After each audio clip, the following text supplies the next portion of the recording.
चलो देखो नेक्स्ट अपना जो टॉपिक अपन पढ़ने जा रहे हैं देखिएगा वो रहेगा आज अपनी जो राजस्थान की जो सभ्यताएं हैं। और आपके अगर सेकंड ग्रेड और फर्स्ट ग्रेड के अगर लिहाज की बात करते हैं तो आपके चार जो सभ्यताएं बड़ी इंपॉर्टेंट है। आपके सिलेबस में चार ही है जिसके अंदर ध्यान रखना, एक कालीबंगा रहती है, कालीबंगा के अलावा एक आहाट रहती है, एक बेराट रहती है और एक छोटी सी आपकी जो गणेश्वर है वो रहती है। ठीक है, चारों की चारों बड़ी इंपॉर्टेंट है। सबसे पहले अपन पढ़ते हैं आपके कालीबंगा, तो ध्यान रखना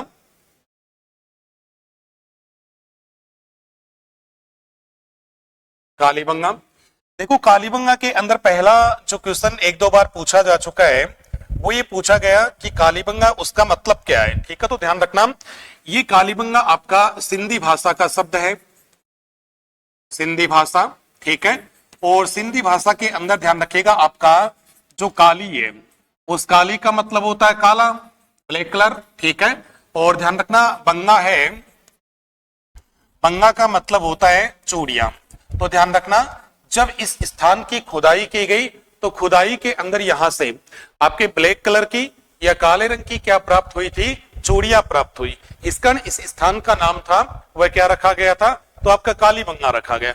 अब अपन कालीबंगा उस कालीबंगा की अगर वर्तमान लोकेशन की बात करते हैं तो देखिएगा स्थिति लोकेशन, तो ये वर्तमान के अंदर ध्यान रखना अपना जो हनुमानगढ़ जिला है, हनुमानगढ़ जिला, इस हनुमानगढ़ जिले के अंदर ध्यान रखना आपकी जो घग्गर नदी है, इस घग्गर नदी के तट के ऊपर ये सभ्यता क्या हुई थी, विकसित हुई बताई जाती है। आपका हनुमानगढ़ जो मुख्यालय है उस मुख्यालय के दक्षिणी पश्चिमी जो दिशा है उस दक्षिणी पश्चिमी दिशा के अंदर ये सभ्यता आज भी स्थित है। ठीक है, ये स्थान आज भी बताया जाता है। दूसरा देखो, एक ये कहते हैं कि आपकी जो घग्गर नदी है, घग्गर नदी, ये जो घग्गर नदी है इसको कई नामों से जाना जाता है। ठीक है, इसके अगर दूसरे नामों की बात करते हैं कि और क्या क्या कहते हैं तो घग्गर को देखिएगा, एक तो कहते हैं आपकी राजस्थान का शोक कहते हैं, राजस्थान का शोक कहते हैं। राजस्थान के शोक के अलावा ध्यान रखना एक इसको ध्यान रखना आपकी मृत नदी कहते हैं, मृत नदी के अलावा ध्यान रखना एक इसको आपकी सोतर नदी कहते हैं, एक ध्यान रखना इसको आपकी लेटी हुई नदी कहते हैं, लेटी हुई नदी कहते हैं, एक इसे सुसुप्त भी कहा जाता है। ठीक है ना, एक इसको नट नदी कहते हैं, नट नदी कहते हैं। ये इसके तीन चार अन्य नाम बताए जाते हैं। अब इसको ये कहते क्यों हैं तो देखिएगा क्यों कहा जाता है।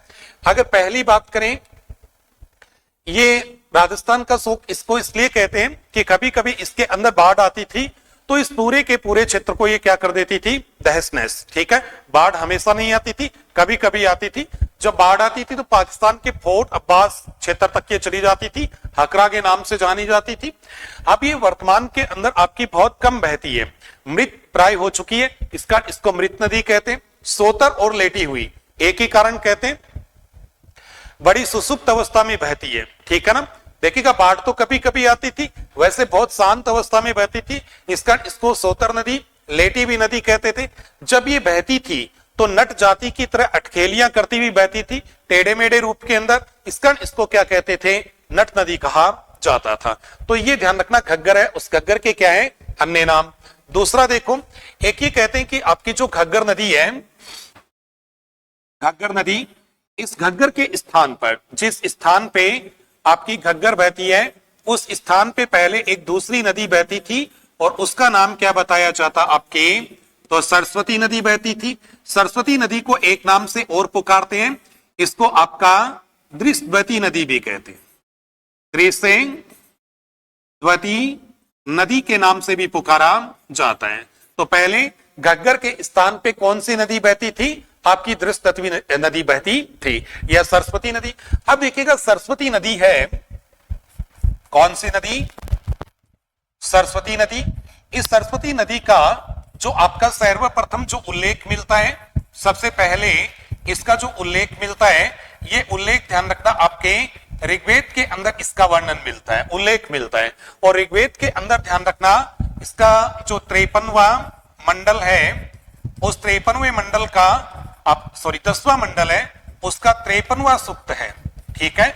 और 53वें सूक्त का 8वां मंत्र है। उस 8वें मंत्र के अंदर सर्वप्रथम आपकी सरस्वती नदी है, उसका क्या मिलता है? वर्णन मिलता है, उल्लेख मिलता है। नेक्स्ट देखो, उसके बाद में कहते हैं कि आपकी सरस्वती नदी है, सरस्वती नदी, इस सरस्वती नदी का इस सरस्वती नदी के मार्ग की जो खोज थी, मार्ग की खोज, वह मार्ग की खोज कहते हैं कि आपके काजरी के वैज्ञानिकों के द्वारा की गई थी, ठीक है। काजरी के वैज्ञानिक, काजरी आपका प्रेजेंट टाइम में जोधपुर के अंदर पड़ता है, ठीक है। और काजरी नामक जो संस्थान है, दोस्तों इसको याद रखना है, काजरी नामक जो संस्थान है जोधपुर के अंदर पड़ता है, इसकी जो स्थापना थी वह कहते हैं कि आपके 1959 ईस्वी के अंदर की गई। 1959 ईस्वी के अंदर भारत सरकार के द्वारा इसकी जो स्थापना थी वह ऑस्ट्रेलिया के सहयोग से की गई थी। ऑस्ट्रेलिया के सहयोग से, और इसकी क्या की गई थी? स्थापना की गई। ये संस्थान है, इस संस्थान का ध्यान रखना, आपके मरुस्थल के अंदर कह सकते हैं, या शुष्क या अर्ध शुष्क जो प्रदेश होते हैं उसके अंदर ये आपका मिट्टी से संबंधित, पानी से संबंधित कई प्रकार के जो प्रयोग हैं, अध्ययन है, वो करती है। कौन करती है? तो आपकी काजरी करती है। और काजरी के पास ही आपकी आफरी जोधपुर के अंदर, काजरी और आफरी कहां पड़ते हैं? दोनों जोधपुर के अंदर, ठीक है। काजरी का पूरा नाम है central arid zone research institute of Rajasthan, ठीक है। तो ये क्या आपका काजरी।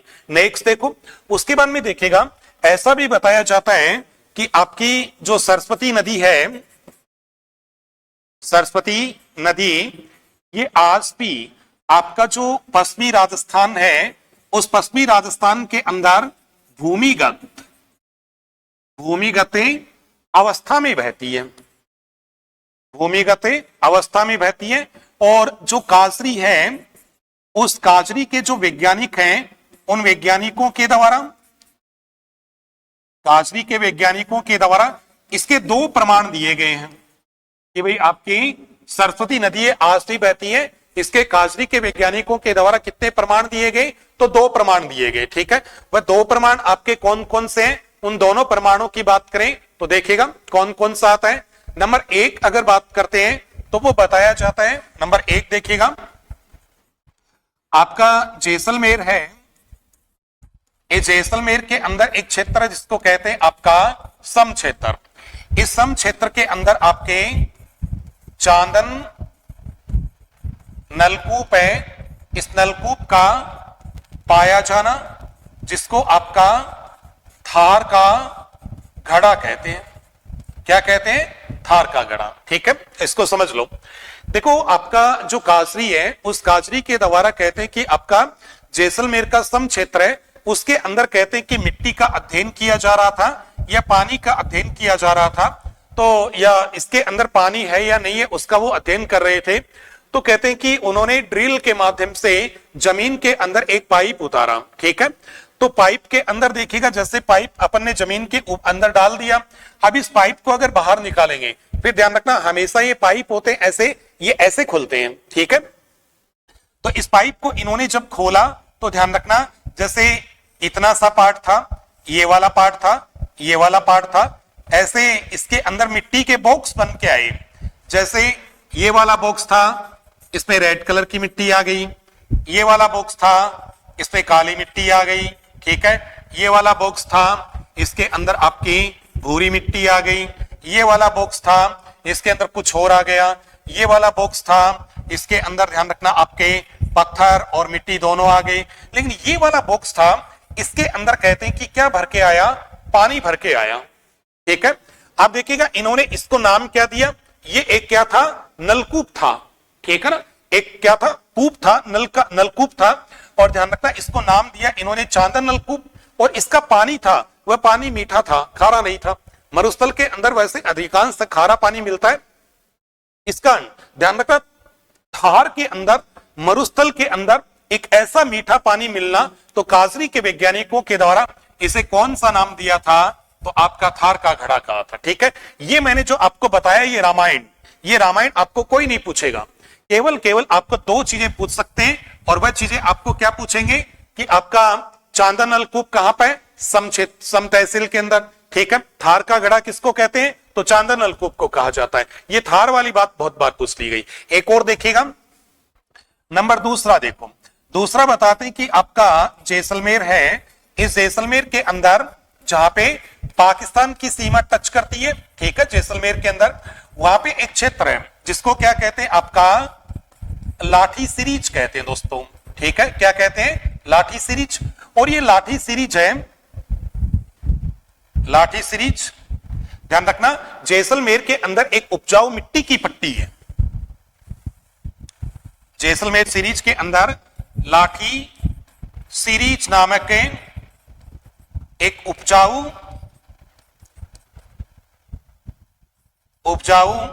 मिट्टी की पट्टी है, जिसको ध्यान रखना, जो वास्तव में एक क्या मानी जाती है, तो आपकी भूगर्भी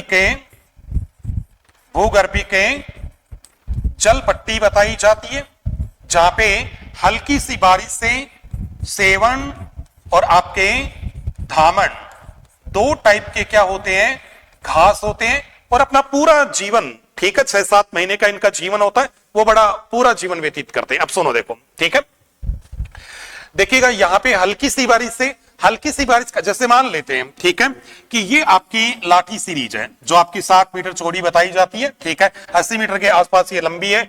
अब देखिए यहां हल्की सी क्या हो गई, बारिश हो गई। ठीक है, अब मैं ये कह रहा हूं कि ये आपकी क्या है, उपजाऊ मिट्टी की पट्टी है। ठीक है, अब मिट्टी दोस्तों चाहे कितनी भी उपजाऊ हो, अगर उसको वक्त पे टाइम पे अगर पानी नहीं मिलेगा तो उसके अंदर अनाज अंकुरित नहीं हो सकता। ठीक है, अब इस पे हल्की सी बारिश हो गई। ठीक है, सेवन और धामन दो टाइप के यहाँ पे क्या हो गए, ये आपके घास हो गए, सेवन और धामन हो गए।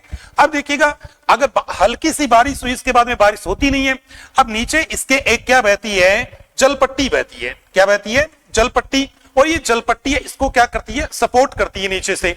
इसका हम कहते हैं कि पूरा का पूरा ये जो अपना जीवन काल है उसको व्यतीत करते हैं। ठीक है, अब काजरी के वैज्ञानिकों ने यह बताया कि नीचे ये जो जलपट्टी बह रही है, ठीक है, ये जलपट्टी ध्यान रखना किसका स्रोत है, तो ये आपका सरस्वती नदी का स्रोत है। क्या है, आपकी सरस्वती नदी है। उस सरस्वती नदी का क्या बताया जाता है, तो आपका स्रोत बताया जाता है, अवशेष बताया जाता है। तो ये ध्यान रखना, आपकी जो कालीबंगा है, उस कालीबंगा की एक छोटी सी क्या मानी जाती है, भूमिका मानी जाती है। ठीक है, और ध्यान रखना इसके अंदर आपकी सबसे पहली बात करें कि कालीबंगा है, इसका मतलब क्या होता है, कालीबंगा का मतलब काले रंग की चूड़ियां होती है। ये सबसे पहले ध्यान रखना 1996 ईस्वी के अंदर आपके RAS प्री के अंदर पूछा गया। उसके बाद में 99 के अंदर एक बार फिर से ये क्या हो गया था, रिपीट हो गया था। ठीक है, आपका कालीबंगा वाला। उसके बाद में ध्यान रखना, ये वाला इसकी बात कर रहा हूं मैं, ये वाला रिपीट हुआ था 99 के अंदर। उसके बाद में हनुमानगढ़ घग्गर नदी के तट के ऊपर और आपका दक्षिणी पश्चिमी दिशा के अंदर ये स्थित है।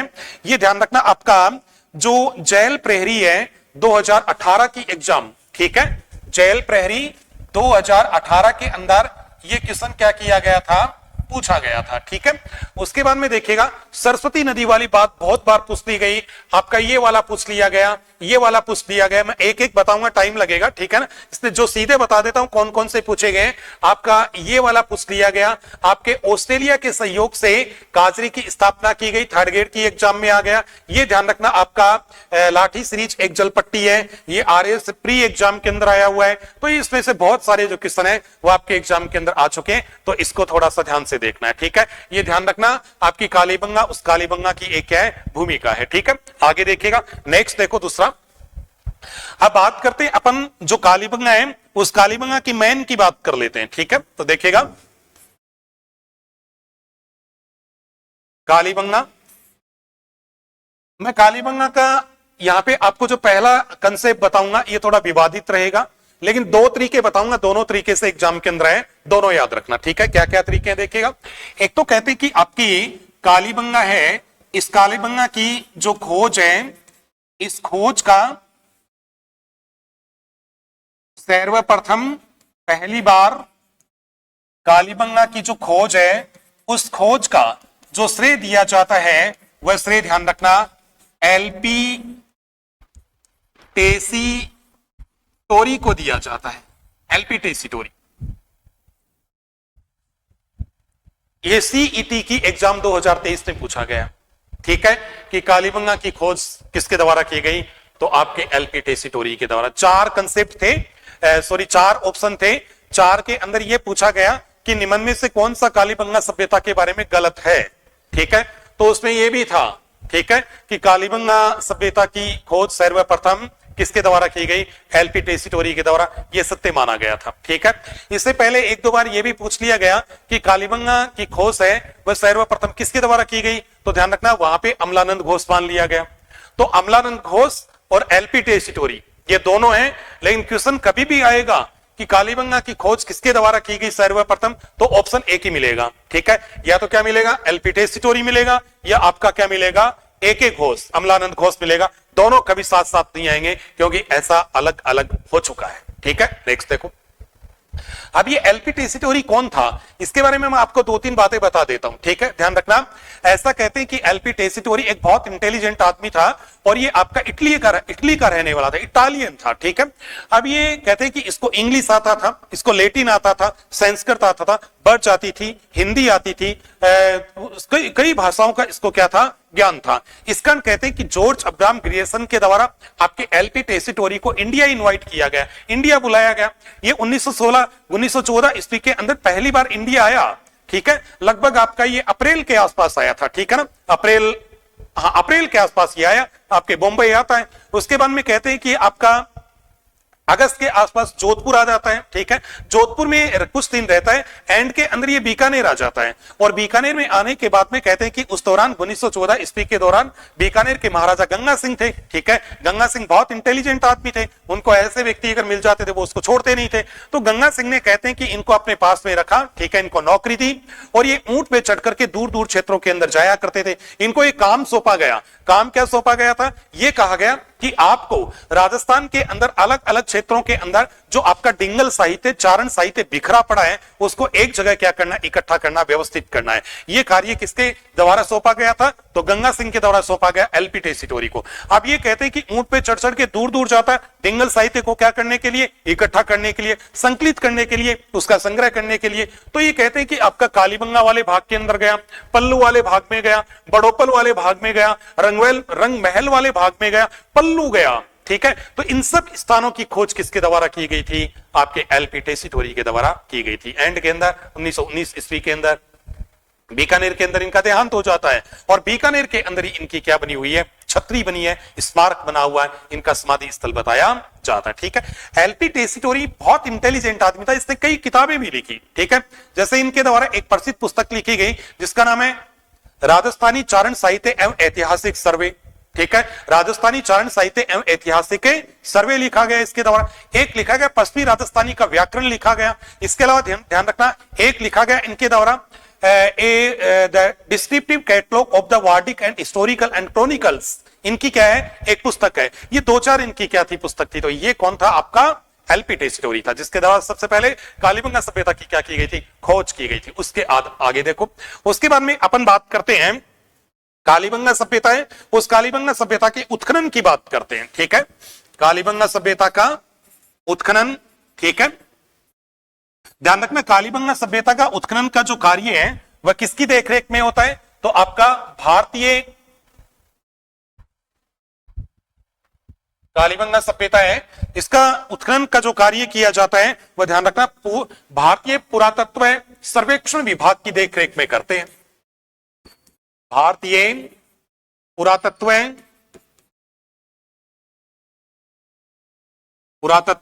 सर्वेक्षण विभाग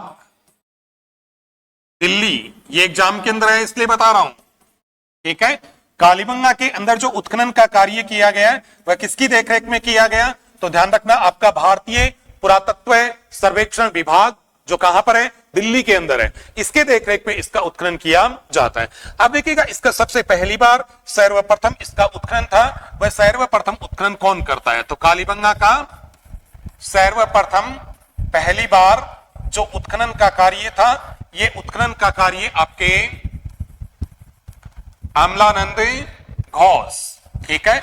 अमलानंद घोष के द्वारा आपका 1952 ईस्वी के अंदर इसका क्या किया गया, उत्खनन का कार्य किया गया। लेकिन एक बार फर्स्ट ग्रेड की एग्जाम में एक क्वेश्चन पूछा गया, ठीक है, और क्वेश्चन क्या पूछा गया कि कालीबंगा का उत्खनन था वह 1950 से लेकर 1953 के मध्य किसके द्वारा किया गया, तो उसका भी उत्तर क्या माना गया था, आपका अमलानंद घोष, ठीक है। तो अमलानंद घोष के द्वारा 1950 से लेकर और आपके 53 तक इसका क्या किया था, उत्खनन किया था, ठीक है। ऊपर वाला अगर देता है तो भी अमलानंद घोष, अगर सिंगल डेट पूछता है तो भी आपका क्या, अमलानंद घोष। दूसरा देखो, उसके बाद में आता है कि इसका व्यापक उत्खनन, ठीक है।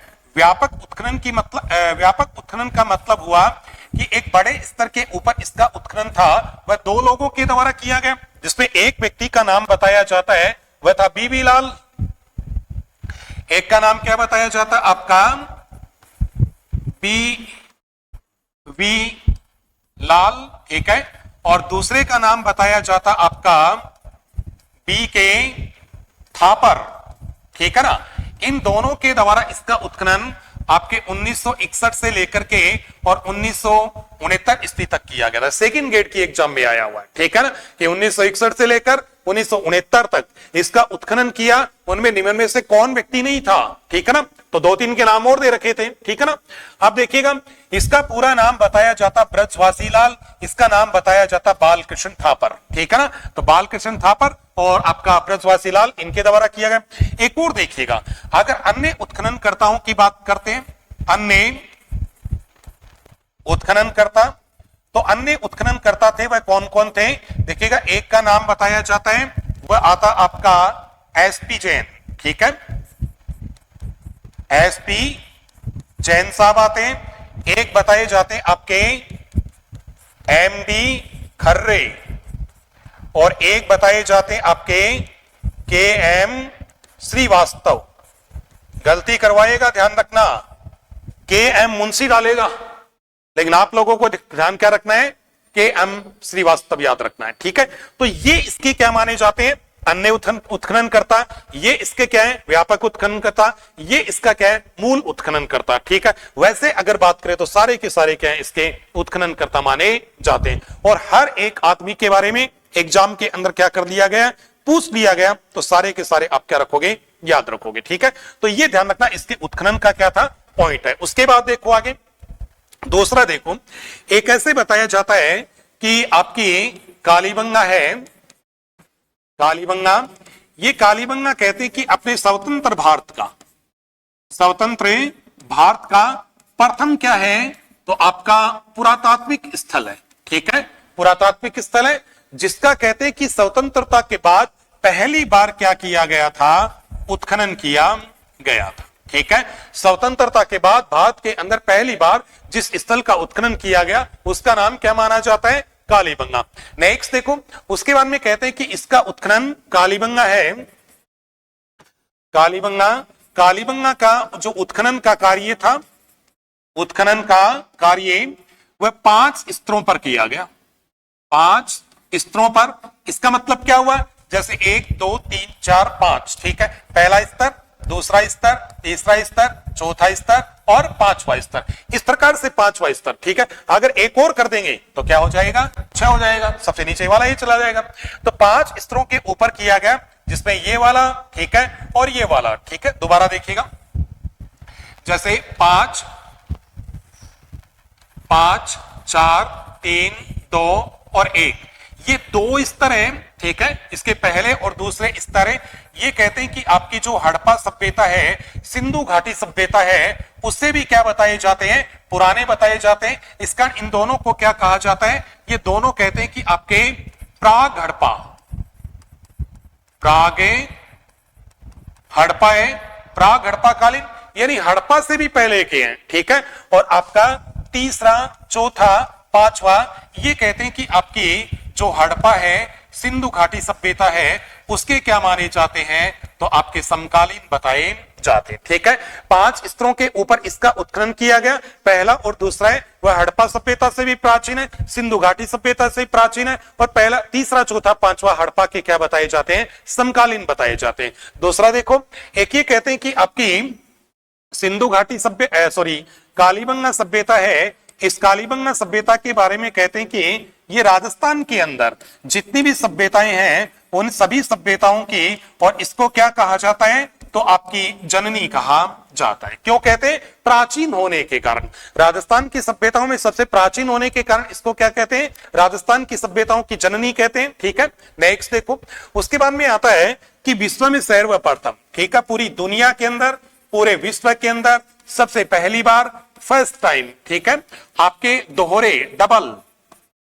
दोहरे जो जुते हुए खेत थे, इन जुते हुए खेतों के जो अवशेष हैं, ये अवशेष भी आपके कहां से मिले हैं, तो कालीबंगा से मिले हुए बताए जाते हैं। ठीक है, कहते हैं कि खेतों को ये किस दिशा में बोते थे, तो दक्षिणी पूर्वी दिशा के अंदर खेतों को क्या किया जाता था, ये बोते थे। ठीक है, इस प्रकार से क्या करते थे, बोया जाता था। अब देखो यहां से किस किस से कौन कौन सी फसलों के अवशेष मिले, तो ध्यान रखना, एक तो जौ, ठीक है ना, जो को ध्यान रखना, जो का जो तत्सम होता है वह ये होता है जो एक बार एग्जाम में पूछ लिया गया, इस कारण मैं इसको बता रहा हूं। उसके बाद में देखिएगा गेहूं, ठीक है, गेहूं का गोधूम होता है जो नहीं पूछा गया। उसके बाद में ध्यान रखना कपास के अवशेष मिले, इसके अलावा ध्यान रखना आपकी सरसों है, सरसों के अवशेष मिले, इसके अलावा ध्यान रखना चना, उस चने के अवशेष मिले, लेकिन आपका चावल है उस चावल के यहां से अवशेष नहीं मिले बताए जाते। ठीक है, ये ध्यान रखना है, चावल के अवशेष यहां से नहीं मिले, कपास के अवशेष मिले बताए जाते हैं। ठीक है,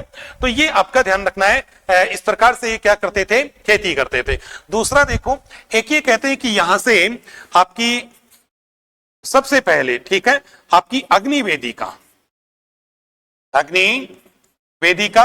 अग्निवेदिका को हवन भी कहते हैं। ठीक है, आपका यज्ञ भी कहते हैं। ठीक है, इसके जो अवशेष हैं वह अवशेष आपके सर्वप्रथम कहां से मिले, कालीबंगा से।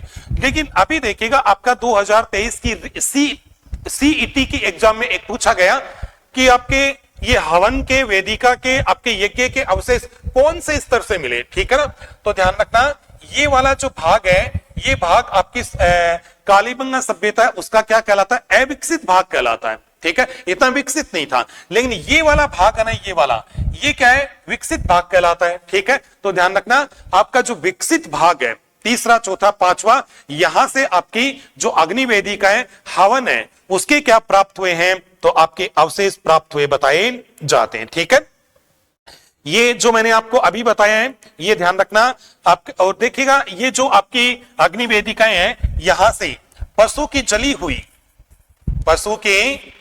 हुई जो हड्डियां हैं, उन हड्डियों के भी क्या मिले हैं, तो आपके अवशेष बताए जाते हैं। ठीक है, ये किस बात की ओर संकेत करता है कि भाई यज्ञ के पास में अगर किसी पशु की हड्डी के अवशेष मिलते हैं तो निश्चित रूप से कहा जा सकता है कि ये यज्ञ के अंदर क्या देते थे, तो बलि देते थे। ठीक है, हो सकता है बलि देने का इनके कोई विधान आपका कोई विधि रही हो, कोई रीति रिवाज इनका रहा हो। ठीक है ना, तो ये इस प्रकार से आपकी अग्निवेदिका के यहां से क्या मिले, अवशेष मिले। ठीक है, नेक्स्ट देखो, ठीक है ना, उसके बाद देखो आगे, उसके बाद में कहते हैं कि आपकी कालीबंगा सभ्यता है, ये एक नगर प्रधान सभ्यता थी। ठीक है, कालीबंगा आपकी एक नगर प्रधान सभ्यता बताई जाती है। ठीक है, और नगर प्रधान सभ्यता क्यों कहते हैं, नगर प्रधान सभ्यता इसलिए कहा जाता है क्योंकि यहां के नगर थे वह कहते हैं कि एक सुनिश्चित नक्शे के आधार पर बनाए जाते थे। ठीक है, सुनिश्चित नक्शे के आधार पर यहाँ के नगरों का क्या करते थे, निर्माण करते थे। इसका ध्यान रखना, इसको कैसी सभ्यता कहा जाता है, तो एक आपकी नगर प्रधान सभ्यता बताया जाता है। कई बार पूछ लिया गया कि आपकी कालीबंगा कैसी सभ्यता है, ठीक है, ग्रामीण सभ्यता है या नगरीय सभ्यता है, तो ध्यान रखना कैसी सभ्यता मानी जाती है, तो आपकी नगरीय सभ्यता बताई जाती है। दूसरा देखो, एक ये कहते हैं यहां की जो सड़कें थी, यहां की जो सड़कें थी वह एक दूसरे को समकोण पर काटती थी। इस कारण यहां के जो मकान थे वह मकान एक स्पेशल पद्धति में बने हुए थे। ठीक है, ठीक है, कौन सी पद्धति थी, जिसको कहते हैं आपकी चेस पद्धति कहते हैं, चेस फोर्ट पद्धति कहते हैं। इसके अलावा ध्यान रखना इसको ऑक्सफोर्ड पद्धति भी कहते हैं, ऑक्सफोर्ड पद्धति भी कहते हैं। इसके अलावा ध्यान रखना इसको ग्रिड पद्धति भी कहते हैं,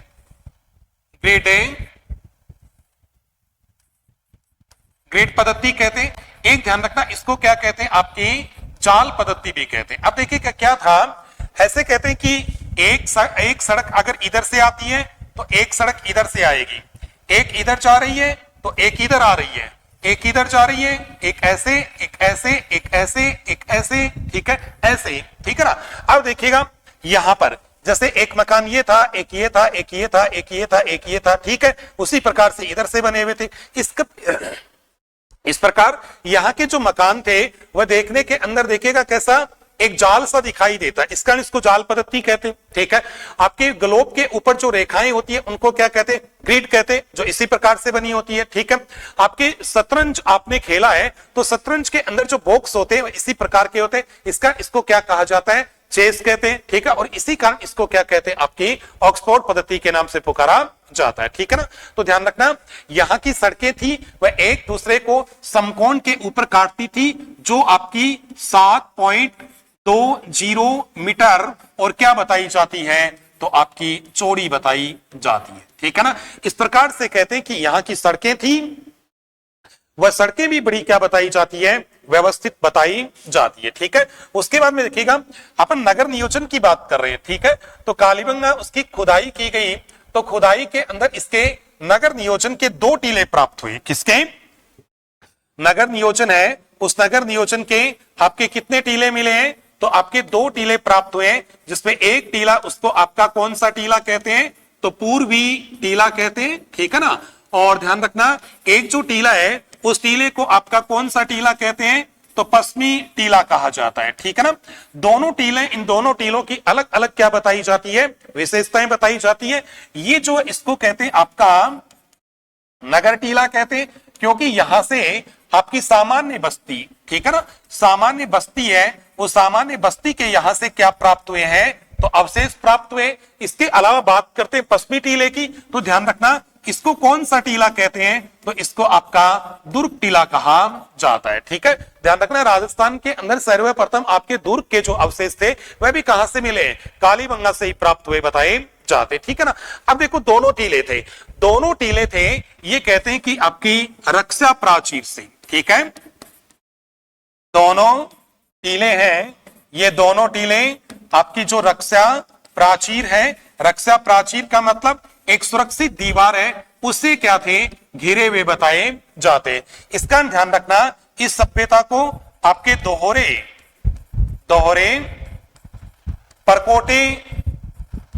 प्रकोटे वाली और एक क्या कहा जाता है, तो आपकी सभ्यता कहा जाता है, ठीक है। दोहरे प्रकोटे वाली सभ्यता कौन सी सभ्यता को कहते हैं, तो आपकी कालीबंगा को कहते हैं। ये एग्जाम के अंदर पूछा गया है, इसको आप अच्छे से याद रखना है, ठीक है ना। ये आपकी महिला पर्यवेक्षक 2018 के अंदर क्या किया गया था, पूछा गया था। अगर एक पद्धति की बात करें जिसको क्या कहते हैं, आपकी C14 पद्धति कहते हैं। C14 है पद्धति, रेडियो कार्बन डेंटिंग पद्धति के नाम से पुकारा जाता है। रेडियो कार्बन डेंटिंग पद्धति है, उससे कहते हैं कि आपका क्या होता है, जो खुदाई के अंदर जो पुराने अवशेष मिलते हैं, जो जीवाश्म प्राप्त होते हैं, उन जीवाश्मों की आयु का आकलन करने के लिए क्या करते हैं, इसका प्रयोग किया जाता है। इसका प्रयोग कहते हैं कि 50,000 वर्ष पुराने जो जीवाश्म मिलते हैं उनका आकलन किया जाता है। अगर कोई 50,000 से पुराना अगर मिल जाता है तो उसकी आयु का आकलन करने के लिए कौन सी पद्धति का प्रयोग किया जाता है, तो यूरेनियम पद्धति का प्रयोग किया जाता है, ठीक है। इस पद्धति के अनुसार कालीबंगा सभ्यता का टाइम बताया जाता है वह 2350 ईसा पूर्व से लेकर के आपका 1750 ईसा पूर्व इसका क्या बताया जाता है, तो आपका टाइम बताया जाता है, ठीक है। यहां से लेकर यहां तक ये सभ्यता थी, ये सभ्यता क्या थी, अपने अस्तित्व में रही हुई बताई जाती है। नेक्स्ट देखो, आगे देखो, एक ये कहते हैं कि यहां के जो मकान थे कालीबंगा के मकान, ठीक है ना, कालीबंगा है, यहां से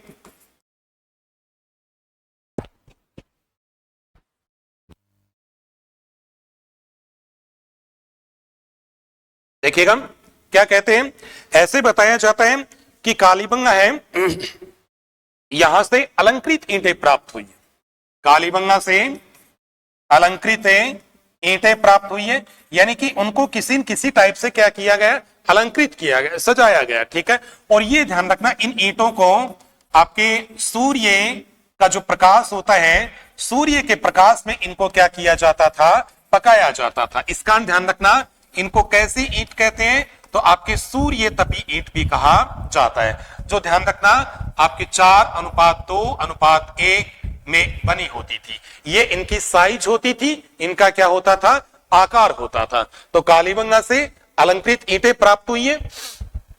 दूसरा देखो, एक अगर दूसरे तथ्य की अगर बात की जाए तो यहां के जो मकान थे, कालीबंगा के मकान थे, यहां के मकान है, उन मकानों में कहते हैं कि आपकी जो कच्ची ईंट है, उन कच्ची ईंटों का क्या किया जाता था, प्रयोग किया जाता था। आपकी जो पक्की ईंट होती थी, पक्की ईंट है, उन पक्की ईंटों का प्रयोग था वह मुख्य रूप से आपकी नाली, ठीक है, नालियों में, और कहते हैं कि किसमें किया जाता था, तो आपके कुओं में किया जाता था, ठीक है। कालीबंगा एक ऐसा नगर है जिस नगर से कहते हैं कि उनके जो घर थे, उस घर से चक्राकार आकृति के, चक्राकार क्या प्राप्त हुए, तो कुएं प्राप्त हुए बताए जाते हैं। और इन कुओं के अंदर ये किस ईंटों का प्रयोग करते थे, तो जो पक्की ईंट होती थी, उन पक्की ईंटों का क्या करते थे, प्रयोग करते थे। एक और देखिएगा, एक ये भी कहते हैं कि यहाँ के जो मकान है, वह मकान कहते हैं कि आपके कैसी ईंटों के बने थे, कच्ची ईंटों के। इस कारण कालीबंगा है, कालीबंगा, इस कालीबंगा को आपकी दीनहीन बस्ती भी कहते हैं। कैसी बस्ती कहते हैं, दीनहीन बस्ती, क्योंकि यहां के मकान कैसी ईंटों के, कच्ची ईंटों के। इसका ध्यान रखना, इतिहासकारों के द्वारा इसे कैसी बस्ती कहा गया, तो आपकी दीनहीन बस्ती के नाम से इसको क्या किया गया, पुकारा गया। नेक्स्ट देखो, एक ये कहते हैं कि घर होता है, उस घर का जो फर्श होता है, इस फर्श को पक्का बनाने के, ठीक है, पक्का बनाने के जो अवशेष हैं, जो साक्ष्य हैं, वह केवल आपकी जो कालीबंगा है, उस कालीबंगा से प्राप्त हुए बताए जाते हैं, बाकी कहीं से भी नहीं हुए बताए जाते हैं, ठीक है। घर के आंगन को पक्का बनाने के अवशेष कहां से मिले हैं, तो कालीबंगा से मिले। नेक्स्ट देखिएगा, इसके अलावा ये भी कहते हैं कि आपकी कालीबंगा है, इस कालीबंगा से कहते हैं कि आपके तंदूर भी मिले हैं, जो आपके कहां से लाए गए, भारत से लाए गए, या कहां से लाए गए, ईरान से लाए गए, या कह सकते हैं कि आपके पश्चिमी एशिया से लाए गए थे, ठीक है ना। तो यहां के लोगों के साथ भी इनका क्या बताया जाता है, संबंध बताया जाता है। यहां के लोगों के साथ में इनके व्यापारिक संबंध थे। दूसरा देखिएगा, एक कहते हैं कि यहां के घर थे, मकान थे, यहां के जो मकान थे, उन मकानों के जो दरवाजे होते थे, वह दरवाजे ध्यान रखना आपके एक ही पल्ले के होते थे, एक ही पल्ले के बनाए जाते थे। और इनकी खास बात थी, ये कभी भी आपकी जो मुख्य सड़क है, उस मुख्य सड़क पे नहीं खुलते थे, बल्कि कहां खुलते थे, पीछे खुलते थे, गली के अंदर क्या करते थे, खुलते थे। तो ध्यान रखना, मुख्य सड़क पर न खुल करके और कहा पीछे खुलते थे, या कह सकते हैं कहां खुलते थे, तो पीछे गली के अंदर क्या होते थे, खुलते थे। तो ये यहां के जो मकान है, उन मकानों की कुछ क्या बताई जाती है, विशेषताएं बताई जाती हैं। देखिएगा, मकानों की एक खास बात और है, यहां के जो मकान हैं, उन मकानों से पानी निकालने के लिए लकड़ी है, उन लकड़ी की जो नालियां थी, उन नालियों का और क्या किया जाता था, आपका प्रयोग किया जाता था। लेकिन बड़ी एक अलग प्रकार की बात है कि ये जो नालियां होती थी, ये सार्वजनिक नहीं थी, ठीक है ना। ये नालियां थी, ये निजी नालियां बताई जाती, क्या थी, निजी नालियां थी, सार्वजनिक नहीं थी। सब लोग इसका क्या नहीं करते थे, प्रयोग नहीं करते थे, बल्कि ये किसी विशेष व्यक्ति की होती थी, पर्टिकुलर बताई जाती है। तो इस प्रकार से ध्यान रखना, आपकी कालीबंगा है, उस कालीबंगा के जो मकान थे, वह मकान थे, जल निकासी की क्या थी, व्यवस्था बताई जाती है। दूसरा कंसेप्ट देखो, अगला देखिएगा, अगला ये कहते हैं कि आपकी सिंधु घाटी कालीबंगा है, कालीबंगा, इस कालीबंगा से कहते हैं कि आपकी जो मुद्राएं प्राप्त हुई है, ठीक है, या फिर कह सकते हैं कि क्या प्राप्त हुई है, जो मोहर प्राप्त हुई है, इनके ऊपर आपकी सेंधव लिपि के अवशेष प्राप्त हुए हैं, ठीक है। और ये सेंधव लिपि कहते हैं कि कैसे लिखी जाती थी, आपके दाएं से बाएं लिखी जाती थी, या फिर क्या बाएं से दाएं लिखी जाती थी, ठीक है ना। इस कारण कहते हैं कि ये लिपि है। इस लिपि को और क्या कहते हैं, इसको आपकी सर्पाकार लिपि कहते हैं, इसको आपकी कौमुद्रिका लिपि कहते हैं, इसको आपकी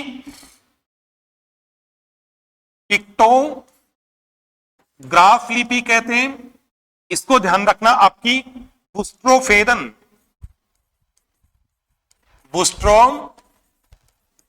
लिपि कहते हैं, ध्यान रखना। इसको आपकी भाव चित्रात्मक लिपि भी कहते हैं, ठीक है ना।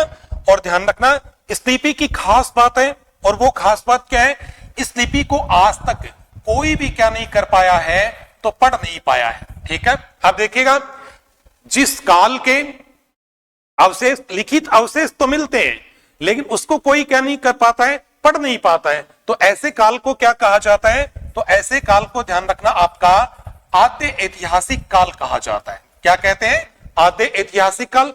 तो आपकी कालीबंगा है वह किस टाइप की सभ्यता है, तो आद्य ऐतिहासिक कालीन सभ्यता मानी जाती है, क्योंकि लिखित प्रमाण मिलते हैं, लेकिन लिखित प्रमाणों को आज तक कोई क्या नहीं कर पाया है, पढ़ नहीं पाया है, ठीक है ना। इसका ध्यान रखना, ये लिपि है, इस लिपि के अवशेष मिले हैं। दूसरा देखो, एक ये कहते हैं आपकी कालीबंगा से जो मुद्राएं प्राप्त हुई है, जो मोहर प्राप्त हुई है, ये ध्यान रखना आपका जो सैल खड़ी पत्थर है, सैल खड़ी पत्थर, उस सैल खड़ी पत्थर की बनी हुई थी। किसकी बनी थी, सैल खड़ी पत्थर की बनी हुई बताई जाती है। बड़ी इंपॉर्टेंट बात है, कई बार एग्जाम के अंदर पूछी गई है कि कौन से पत्थर की थी, तो सैल खड़ी पत्थर की बताई जाती है, जो कहते हैं कि आपका जिप्सम से कुछ बड़ा कठोर होता है, मिलता जुलता होता है उससे, ठीक है ना, लेकिन अपने को सैल खड़ी याद रखना है।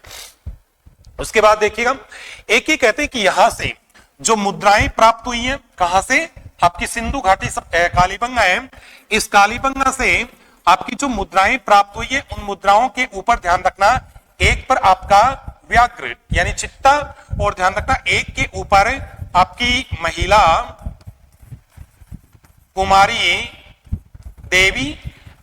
कुमारी देवी है, इनका इसके ऊपर और विशेष रूप से क्या बताया जाता है, तो आपका अंकन बताया जाता है या चित्रांकन बताया जाता है। इसके उपरांत ये भी कहते हैं कि आपकी कालीबंगा सभ्यता है, इस कालीबंगा सभ्यता है, यहां से ध्यान रखना आपकी जो मृण मूर्तियां, ठीक है ना, मृण मूर्तियां जो प्राप्त हुई, मृण मूर्तियां कहते हैं मिट्टी की मूर्तियां, ठीक है ना। उन मृण मूर्तियों के अंदर सर्वाधिक जो उल्लेखनीय मूर्ति मिली है, वह मिली है आपके आक्रामक सांड की प्रतिमा प्राप्त हुई है, ठीक है। इसका मतलब यह है कि सर्वाधिक उल्लेखनीय का मतलब सब जगह से जो प्रतिमा प्राप्त हुई है, वह प्रतिमा आपकी कौन सी है, आक्रामक सांड की बताई जाती है, बैल की बताई जाती है। और देखिएगा, मृण मूर्ति बड़ा इंपॉर्टेंट शब्द है, ठीक है। मृण मूर्ति की अगर बात करें, मिट्टी की मूर्तियों की बात करें, तो मिट्टी की मूर्तियां हैं, मिट्टी की मूर्तियां बनाने की जो पद्धति होती है, उस पद्धति को कहते हैं टेराकोटा पद्धति। क्या कहा जाता है, टेराकोटा पद्धति कहते हैं। तो कौन सी सभ्यता से टेराकोटा पद्धति के अवशेष मिले, तो यहां से मिले, क्योंकि मिट्टी की मूर्तियां मिली है यहां से, और मिट्टी की मूर्तियां बनाने की कला क्या कहलाती है, तो आपकी टेराकोटा पद्धति कहलाती है। एक और देखते हैं, एक और देखिएगा, ऐसा भी कहते हैं कि आपकी कालीबंगा सभ्यता है, इस कालीबंगा सभ्यता का जब क्या किया गया था, उत्खनन किया गया, तो उत्खनन के अंदर कहते हैं कि यहां से आपके जो ऊंट है, इस ऊंट की जो हड्डियां हैं, इन ऊंट की हड्डियों के भी यहां से क्या प्राप्त हुए हैं, तो आपके अवशेष प्राप्त हुए। लेकिन देखिएगा, अगला बड़ा इंपॉर्टेंट है, जो कई बार एग्जाम के अंदर पूछ लिया गया, कालीबंगा के जो लोग थे वह दो चीजों से बड़े अपरिचित थे, ठीक है।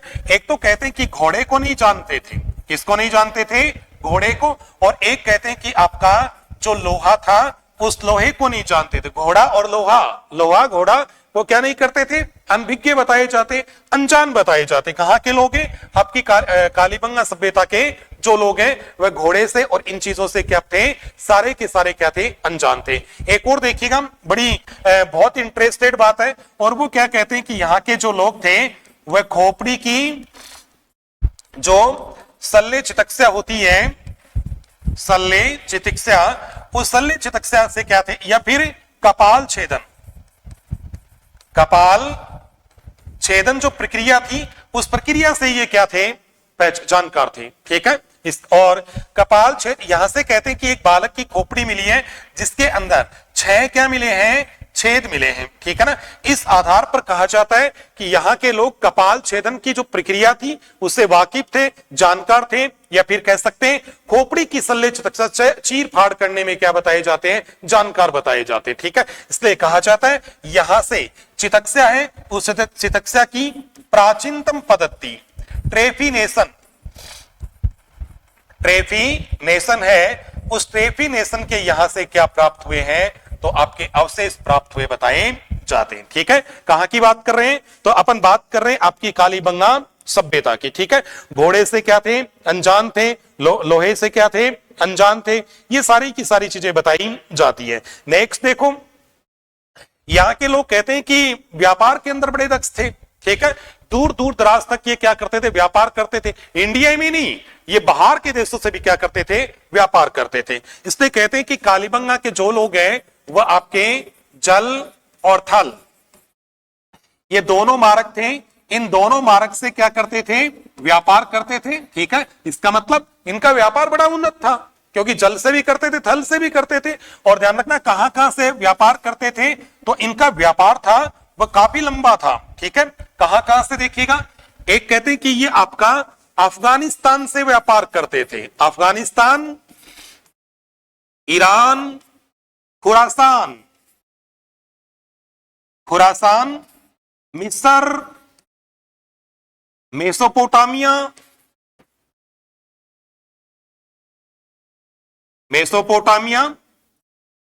ठीक है, यहां से क्या करते थे, व्यापार करते थे। अब यहां से एक मोहर प्राप्त हुई है, और मोहर का आकार है बेलनकार मोहर प्राप्त हुई है, और ये बेलनकार मोहर है, ये कहां की बताई जाती है, तो ये मेसोपोटामिया की बताई जाती है। ठीक है, इसका मतलब मेसोपोटामिया के व्यापारी थे, वो यहां पे आते जाते रहते थे, और यहां के जो लोग हैं वो भी क्या करते थे, तो आपके मेसोपोटामिया में आया और जाया करते थे। व्यापार क्या था, बड़े उन्नत क्वालिटी का बताया जाता है। अब व्यापार का जो माध्यम था कहते हैं कि वस्तु विनिमय बताया जाता है। दूसरा देखो, अपने भारत के राजस्थान के अंदर आपका जो भूकंप है, इस भूकंप के जो प्राचीनतम अवशेष है, सबसे पुराने जो अवशेष है, वह अवशेष आपके कहां से मिले हैं, तो कालीबंगा से प्राप्त हुए बताए जाते हैं। ठीक है, डॉक्टर दशरथ शर्मा देखिएगा क्या कहते हैं। ठीक है, डॉक्टर दशरथ शर्मा का इनके बारे में एक कोटेशन है, और वो क्या है कि कालीबंगा है, इस कालीबंगा को आपकी सिंधु घाटी सभ्यता है, सिंधु घाटी सभ्यता, इस सिंधु घाटी सभ्यता की जो तीसरी राजधानी, वह तीसरी राजधानी किसके द्वारा कहा गया, तो डॉक्टर दशरथ शर्मा के द्वारा। ये ध्यान रखना, ये 2014 की सेकंड गेट के अंदर पहली बार आया था, उसके बाद में ये कई बार पूछ लिया गया कि आपके सिंधु घाटी सभ्यता को, और सिंधु घाटी सभ्यता की तीसरी राजधानी कालीबंगा को किसके द्वारा कहा गया, तो आपके किसके द्वारा कहा गया, डॉक्टर दशरथ शर्मा के द्वारा कहा गया था। इसके अलावा एक विद्वान और बताए जाते हैं। ठीक है ना, और उनका नाम है पीगट महोदय, जिन्होंने सबसे पहले आपके सैंधव लिपि को पढ़ने का प्रयास किया था, लेकिन असफल रहे थे। कौन थे, पीगट महोदय है। इस पीगट महोदय के द्वारा कालीबंगा है, इस कालीबंगा को कहते हैं कि सिंधु घाटी सभ्यता है, उसकी क्या कहा, दीन बस्ती कहा, दीनहीन राजधानी कहा। ठीक है, तो ध्यान रखना, आपकी कालीबंगा है, कालीबंगा को दीनहीन राजधानी बताने वाला जो इतिहासकार है, उस इतिहासकार का नाम क्या बताया जाता है? तो उसका नाम बताया जाता है पीगट। क्या नाम है? पीगट। दूसरा देखो, एक देखिएगा दीनहीन है, उसके लिए अपन और क्या कौन से शब्द का प्रयोग कर सकते हैं? निर्धन। ठीक है ना, तो निर्धन राजस्थानी कहने वाला कौन है? पीगट है। ये सिंधु घाटी सभ्यता है, वो सिंधु घाटी सभ्यता की क्या बताई जाती है? मुख्य मुख्य बातें बताई जाती है। इसके अलावा देखिएगा और भी कई टाइप की बातें।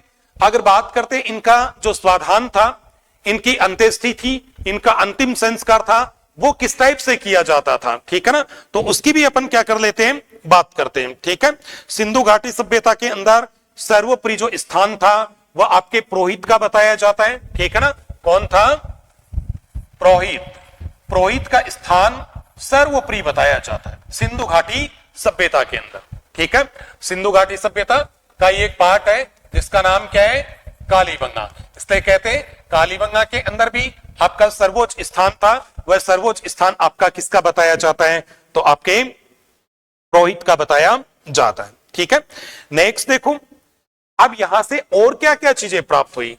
अन्य जो अवशेष हैं, उन अन्य अवशेषों की बात करते। देखिएगा अवशेष से मैं आपको एक बात और बताता हूं, अधिकांश यहां से अवशेष मिले हैं, उपकरण मिले हैं, वह ध्यान रखना आपके किसके बने हुए हैं?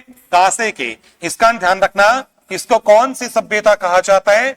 आपकी कांसे युगीन सभ्यता कहते हैं। इसके अलावा ध्यान रखना, इसको ताम्र कांसे युगीन सभ्यता के नाम से भी पुकारा जाता है, क्योंकि तांबे के अवशेष भी मिले और कांसे के अवशेष भी मिले, लेकिन ज्यादा कांसे के। इसका क्या कहते हैं? कांसे युगीन सभ्यता के नाम से पुकारा जाता है। अब बात करते हैं और कौन कौन सी चीजें जो यहां से मिली। ठीक है, तो ध्यान रखिएगा, कालीबंगा से प्राप्त अन्य अवशेष, कालीबंगा से प्राप्त अन्य अवशेष, अन्य अवशेषों के अंदर देखिएगा, जैसे बात करते हैं सबसे पहले नंबर एक कहते हैं मंदिर। तो यहां से मंदिर के अवशेष नहीं मिले। नंबर 2 मातृदेवी, मातृदेवी की किसी भी प्रकार की जो प्रतिमा है वो प्रतिमा नहीं मिली। नंबर 3 देखिएगा जल स्पष्ट रूप से जल निकास प्रणाली है, उस प्रणाली का क्या था? अभाव था। ठीक है, तो जल निकास प्रणाली उसका स्पष्ट रूप से कोई क्या नहीं है? अवशेष नहीं मिला। हालांकि लकड़ी की नालियां मिली, वह सार्वजनिक नालियां बताई जाती है। नंबर 4 हाथी दांत है, उस हाथी दांत की क्या मिली है? तो यहां से कंगी मिली है। नंबर 5 ठीक है, आपका कांसा है, कांसा, इस कांसे का यहां से क्या मिला है? तो दर्पण मिला है। नंबर 6 देखिएगा छोटे बच्चों की खेलने की जो खिलौना गाड़ी होती है, उस खिलौना गाड़ी के अवशेष मिले। कहने का मतलब जो पहिया है उस पहिए का क्या मिला? अवशेष मिला। नंबर 7 अगर बात करते हैं तो आपका जो कपड़ा है उस कपड़े के अंदर लिपटा हुआ आपका जो उस्त्रा होता है, उस उस्त्रे के क्या मिले हैं? अवशेष मिले हैं। ठीक है, या उस्त्रा मिला है। ये जो चीजें थी और उस्त्रे से देखिएगा मैं आपको बता के गया, यहां से ट्रेफिनेशन पद्धति चिकित्सा की आदिम पद्धति के अवशेष प्राप्त हुए। ठीक है, कपाल छेदन की प्रक्रिया के अवशेष प्राप्त हुए। कपाल के अंदर छेद करने के लिए ध्यान रखना किसका प्रयोग किया जाता था? उस्त्रे का प्रयोग किया जाता था। ठीक है, ये केवल आपका कहां से मिला है? तो ये कालीबंगा से ही प्राप्त हुआ बताया जाता है, बाकी अन्य जगह से नहीं मिला, इसका ध्यान रखना है। एक ये कहते हैं कि यहां से जो प्राप्त सामग्री है वह सामग्री आपकी कालीबंगा संग्रहालय में रखी हुई है। कालीबंगा संग्रहालय, कालीबंगा संग्रहालय मतलब हनुमानगढ़ के अंदर रखी हुई है। और आपके 1985 और 86 के अंदर आपका कालीबंगा संग्रहालय है, इसकी क्या की गई थी? स्थापना की गई थी। ठीक है, तो ध्यान रखना ये चीजें यहां से क्या हुई है? ये नहीं मिली और ये यहां से क्या हुई है? तो प्राप्त हुई बताई जाती है। नेक्स्ट देखो, उसके बाद में बात करते हैं कि कालीबंगा सभ्यता है, उस कालीबंगा सभ्यता की अगर बात करें कि आपके स्वाधान किस प्रकार से करते थे। ठीक है, अंतिम संस्कार किस प्रकार से करते थे, या फिर कह सकते हैं कि दाह संस्कार किस प्रकार से करते थे। ठीक है, तो 3 प्रकार से करते थे। कितने प्रकार से? 3 प्रकार से, ये भी याद रखना। 3 किस किस टाइप से करते थे? नंबर 1 देखिएगा, नंबर 1 बताया जाता है आयताकार। आयताकार या फिर कह सकते हैं गोलाकार। इनके लिए गड्ढों का भी प्रयोग किया गया, गड्ढा शब्द का। ठीक है, एक जो होता था नंबर अगर 2 की बात करें उसको कहते थे आपका वर्ताकार। ठीक है, ये वर्ताकार है, इस वर्ताकार को गोलाकार भी कहते थे। वर्ताकार है, इस वर्ताकार को क्या कहते थे? गोलाकार। तीसरा देखिएगा, तीसरा सेम है, 1 वाला और 3 वाला, आयताकार या फिर गोलाकार। ठीक है ना, सुनिएगा, देखो क्या है इसके बारे में। पहला देखो, पहले के बारे में क्या मिलता है? पहले के बारे में कहते हैं कि ये जो होता था, इस टाइप से जो दाह संस्कार किया जाता था, उसके अंदर क्या करते थे? जो शव होता था उस शव को क्या करते थे? सीधा लेटा देते थे। ठीक है, और शव था, उसका जो सिर होता था वह सिर आपका कौन सी दिशा में करते थे? उत्तर दिशा में करते थे। और कहते कि शव है, उसका शव का जो सिर था उसके बाद भी क्या रखा करते थे? बर्तन वगैरह भी रखते थे। और ध्यान रखना, जो आपकी गोलाकार, ठीक है, गोलाकार जो कब्रिस्तान प्राप्त हुई है, गोलाकार जो कब्र है, उन कब्रों को क्या कहा गया? तो आपका चिरायु कब्र कहा गया। ठीक है, ये एक बात हो गई। दूसरा देखिएगा, इसके अंदर क्या होता था? अगर वर्ताकार की बात करें, इसकी बात करें, तो इसके अंदर जो शव होता था, डेड बॉडी होती थी, उसकी जो पैर होते थे, उसकी जो टांग होती थी, उन टांगों को क्या करके समेट कर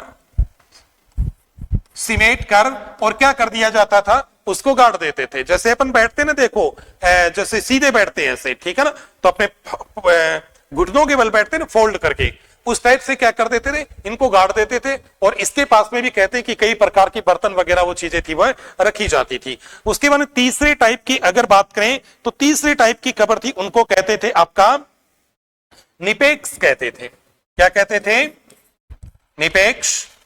निपेक्स का मतलब होता था कि सिर के पास में शंख, घिया पत्थर के मन के, ठीक है, आदि चीजें इसके बारे में रखी जाती थी।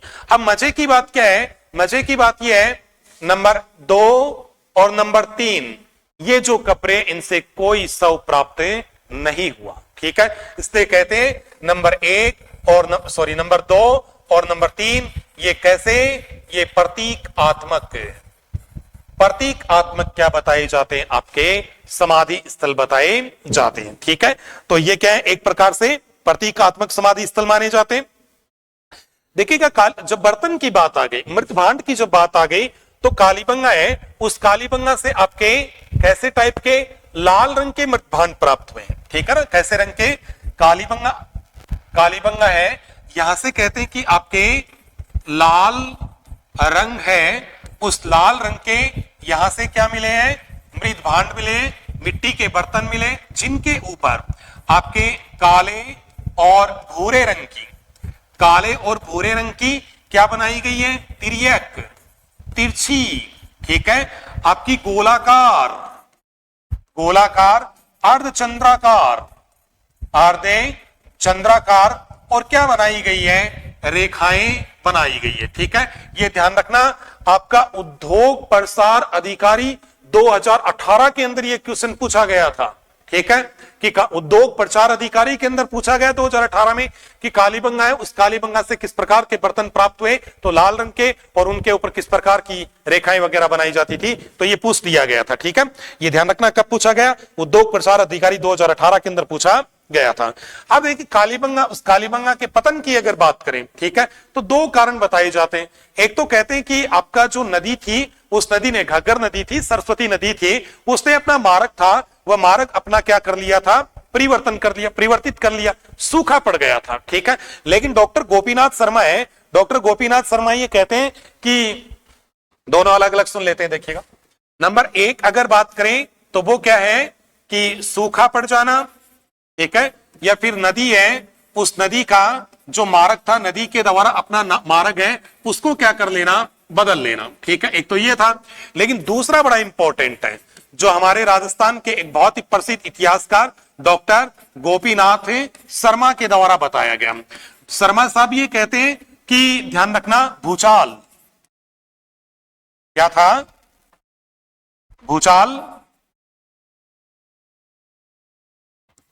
भूचाल।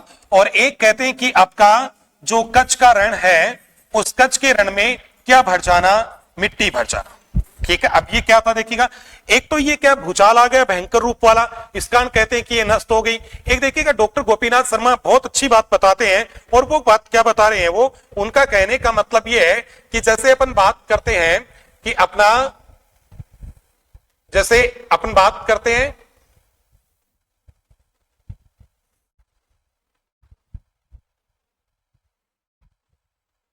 ये देखिएगा अपना इंडिया है, उस इंडिया का ये नीचे वाला पार्ट है।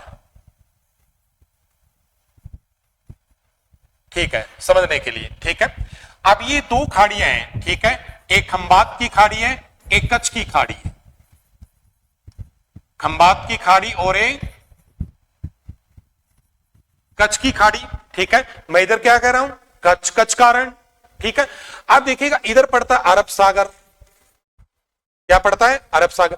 अब इधर से जो हवाएं आती थी, वह हवाएं कहते नमी लेकर, और ऊपर क्या पड़ता है, ये अपना राजस्थान पड़ता है। ठीक है, राजस्थान के अंदर ध्यान रखना, इधर ये आपका हनुमानगढ़ पड़ता है। अब ये जो हवाएं आती थी अरब सागर से, इधर इधर आती थी नमी लेकर, फिर ये इधर से जाती थी, इधर हवाएं आती नमी लेती थी, फिर ये इधर जाकर कहते हैं कि बारिश करती थी।